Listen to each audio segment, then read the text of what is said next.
সুপ্রিয় বন্ধুরা দেখেন, এই যে এই জমিগুলো দেখতে পাচ্ছেন, এই জমিগুলোর প্রকৃতপক্ষে কোনো মালিক নেই। এখানে এটা হাওর অঞ্চল, এখানে সম্ভবত সিজনাল ওয়েতে এখানে শুকিয়ে যায়, তখন অন্য গ্রাম থেকে এখানে কিছু কৃষক এসে এখানে হাজার হাজার একর জমি, হাজার হাজার বিঘা জমি তারা এখানে থাকতে থাকে, ছোট ছোট ঘর বানায়। এটা সুনামগঞ্জের একটা এলাকা, তারা আবাদ করেছেন মরিচ সহ এরকম অঞ্চল যে বাংলাদেশে মানে এক্সিস্ট করে, ঢাকায় আমরা যারা থাকি ধারণাই নাই। ঢাকাতে তো জমি নিয়ে অল্প একটু জমি নিয়ে কারাকারি, কিন্তু এখানে দেখেন হাজার হাজার বিঘা জমি, কোনো মালিক নেই, কেউ নেই।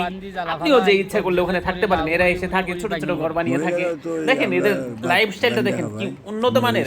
এরা শত শত বিঘা জমিতে এই যে এই কৃষি পণ্যগুলো উৎপাদন করে, জেলার পান্ডারগাঁও গ্রামের বাসিন্দা এই যখন আসে পণ্যগুলো উৎপাদন করে বিক্রি করে।